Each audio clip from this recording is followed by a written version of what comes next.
بسم الله الرحمن الرحیم. السلام علیکم. کفایتالله امانی او نن درته د ایچ پایلوري یا هلیکوبیکټر پایلوري په اړه معلومات درکوم.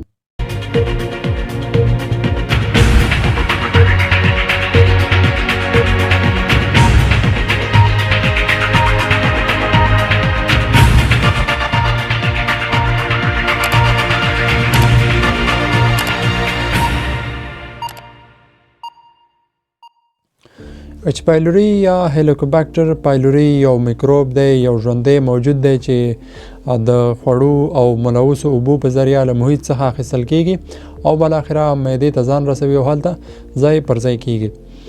H-Pylori ګرام منفي منحني راډ شکله بکتریا ده چې کمپیلوبیکټر جوجني سره د شکل له نظره مشابهت لري، یعنی د مورفولوژي له نظره کمپیلوبیکټر جوجني سره مشابهت لري خو بیوشمیک خواص یې سره متفاوت دي. H-Pylori بکټریا جسامت چې دی د 1 نه تر 2 ملي متره یا 4 نه تر 5 مایکرون پورې دی چې سپور نه لري او فلاجیل لري چې د هغې په واسطه حرکت کوي.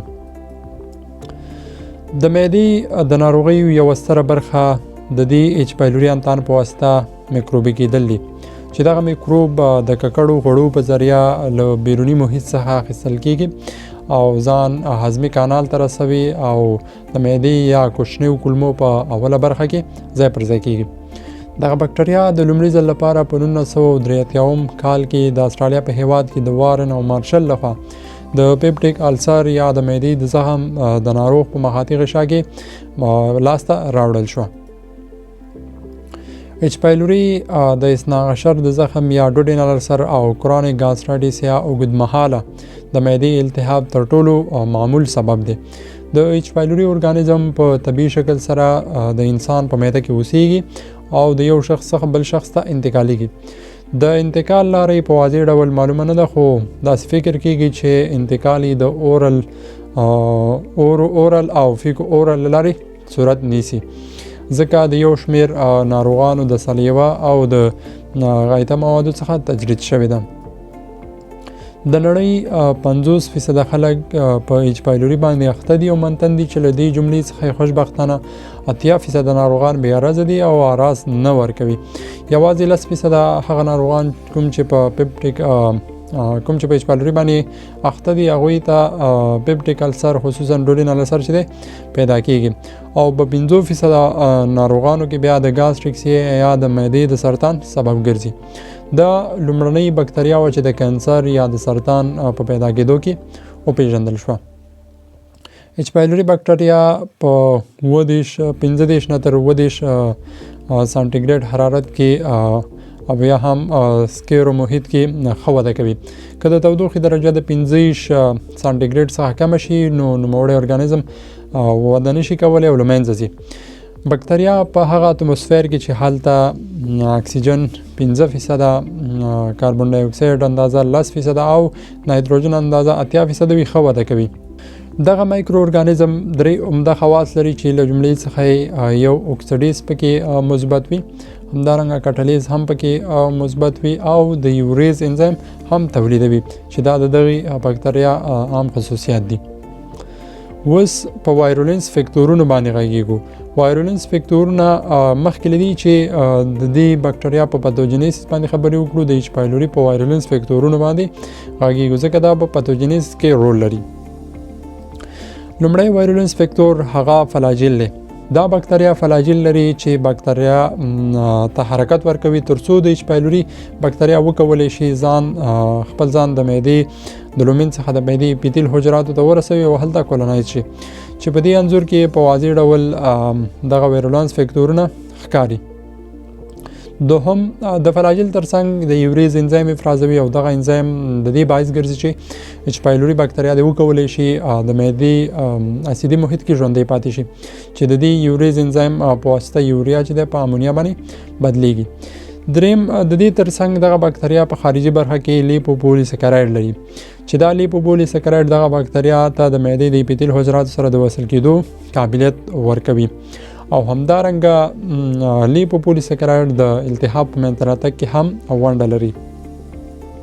څلورم د ایچ پایلوري بکتریا په خپل خارجي برخه کې اوټر پروټینز لري چې دا پروټین بکتریا ته د دې قابلیت ورکوي ترڅو وکولی شي میزبان د معدې د اپیتیل حجراتو سره ځان وصل کړي.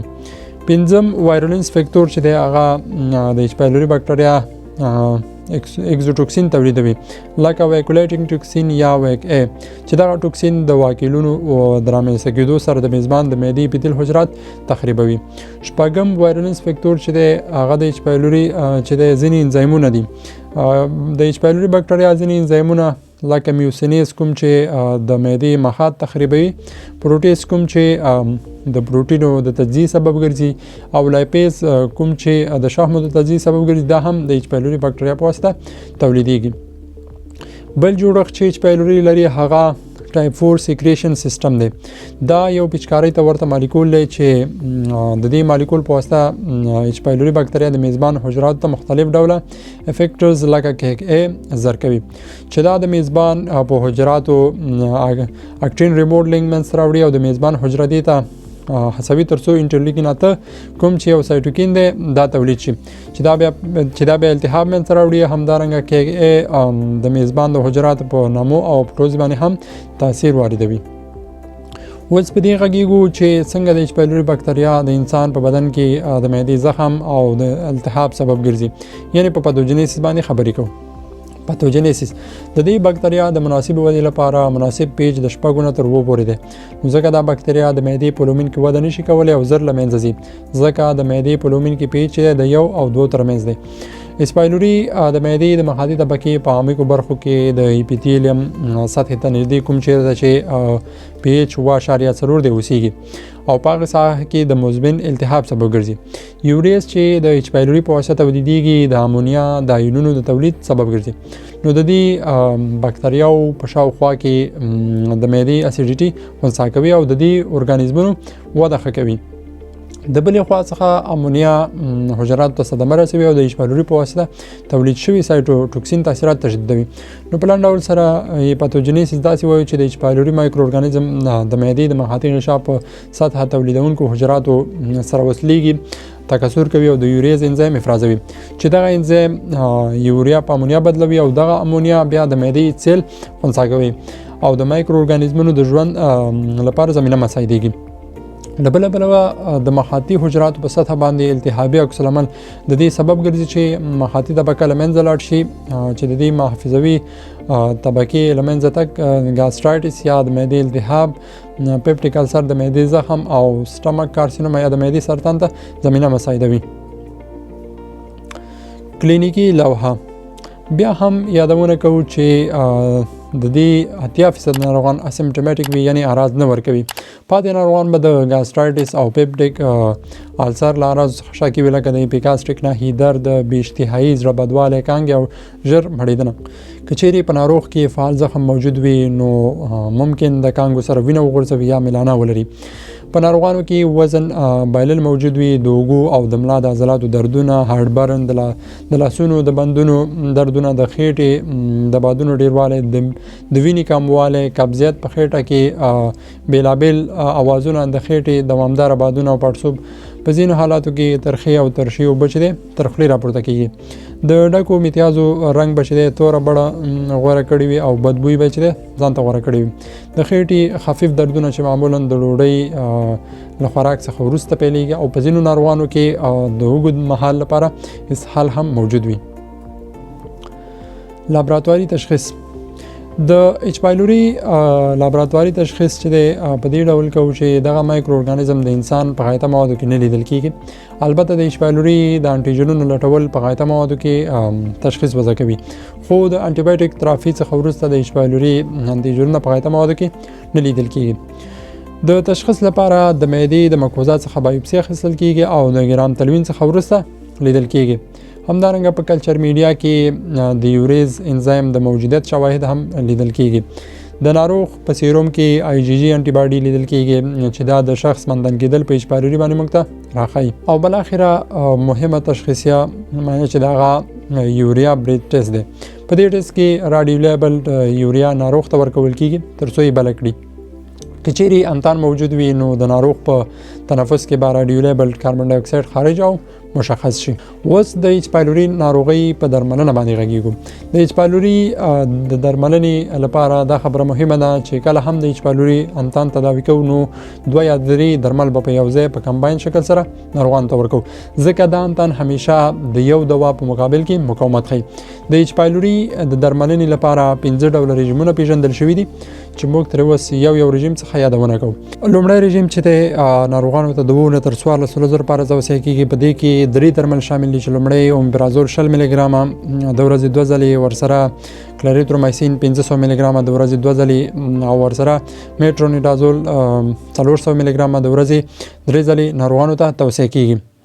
همدارنګه د دې ناخوا دوهم رژیم چې دی هغه هم د 2 نه تر 14 ورځو لپاره ناروغانو ته توصیه کیږي چې دا دوهم رژیم کلاسیک، مؤثر او په اوس وخت کې منل شوی رژیم دی چې په دې کې هم 3 درمل شامل دي. اومیپرازول 60 ملي ګرامه د ورځې 2 ځلې، همدارنګه کلریترومایسین 500 ملي ګرامه د ورځې 2 ځلې، او ورسره اموکزاسیلین 1 ګرام د ورځې 2 ځلې ناروغانو ته توصیه کیږي چې دا دوهم رژیم تر ټولو مؤثر رژیم دی. دریم رژیم چې دی هغه د 14 ورځو لپاره ناروغانو ته توصیه کیږي چې په دې کې 4 درمل شامل دي. اومیپرازول 60 ملي ګرامه د ورځې 2 ځلې، بیسموت 2 ګولۍ د ورځې 2 ځلې، همدارنګه ورسره ټراسیکلین 500 ملي ګرامه د ورځې 4 ځلې، او ورسره میټرونیډازول 400 ملي ګرامه د ورځې 3 ځلې ناروغانو ته د 14 ورځو لپاره ورکول کیږي. څلورم رژیم چې دی دا هم د 14 ورځو لپاره ناروغانو ته توصیه کیږي. په دې کې هم 4 درمل شامل دي چې لومړی اومیپرازول 60 ملي ګرامه د ورځې 2 ځلې، همدارنګه اموکزاسیلین 1 ګرام د ورځې 2 ځلې، کلریترومایسین 500 ملي ګرامه د ورځې 2 ځلې، او ټینیډازول 400 ملي ګرامه د ورځې 2 ځلې ناروغانو ته توصیه کیږي. همدارنګه 5م رژیم چې دی هغه بیا د 10 ورځو لپاره چې ناروغانو ته توصیه کیږي چې په دې کې 3 درمل شامل دي. اومیپرازول 60 ملي ګرامه د ورځې 2 ځلې، همدارنګه اموکزاسیلین 1 ګرام په ورځ کې 2 ځلې، او لیوفلکزاسین 500 ملي ګرامه په ورځ کې 2 ځلې ناروغانو ته توصیه کیږي. یو یادونه باید وکړم چې د دې رژیمونو څخه د یو رژیم انتخابول د ډاکټر قضاوت پورې اړه لري چې کوم رژیم انتخاب کړي. خو په دې ټولو کې بیا هم دوهم رژیم ښه مؤثر او کلاسیک رژیم دی چې دا ناروغانو ته د 2 نه تر 14 ورځو لپاره توصیه کیږي. پکې اومیپرازول 60 ملي ګرامه د ورځې 2 ځلې، کلریترومایسین 500 ملي ګرامه د ورځې 2 ځلې، او اموکزاسیلین 1 ګرام د ورځې 2 ځلې ناروغانو ته توصیه کیږي. د ایچ پایلوري د ایراډیکیټ کولو له وجې یا د دغې درملنې له وجې په ناروغانو کې یو شمېر جانبي عوارض منځته راتلی شي، لکه په 10 نه تر 50% ناروغانو کې د اسهال د راتللو سبب ګرځي یا ډایریا پکې منځته راځي. همدارنګه په ناروغانو کې زړه بدوالی، کانګې او فلشنګ سبب کیږي. ناروغانو ته ابډومینل کرمپس پیدا کوي، ناروغانو ته سردردي پیدا کوي، او ناروغانو ته چې رشز پیدا کیږي. مخنیوي د ایچ پایلوري د مخنیوي لپاره کوم خاص واکسین تر اوسه موجود نه دي، اما د حفظ الصحې په مراعاتولو سره کولی شي چې تر یو حده ځان د دې بکتریا څخه وساتو. کله چې ایچ پایلوري تداوی شي او وخت پرې تیر شي نو یو شمېر زیانونه لري چې دا زیانونه چې د خطرناک، وژونکي او مدهش زیانونه دي. خو هغه څوک چې خپل حفظ الصحه سمه مراعات کوي او دغه میکروب د منځه وړلو لپاره د درملو ترڅنګ مخصوص پرهیز هم کوي، زیانونه یې خورا کمیږي.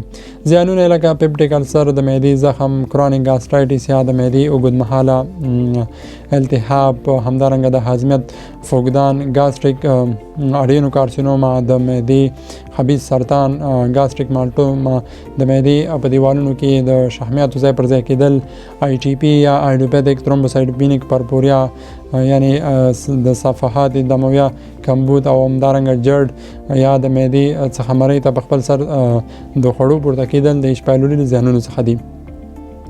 نو دا د ایچ پایلوري په اړه یو لنډ معلومات چې له تاسو سره مو شریک کړل. له توجه څخه مو نړۍ مننه.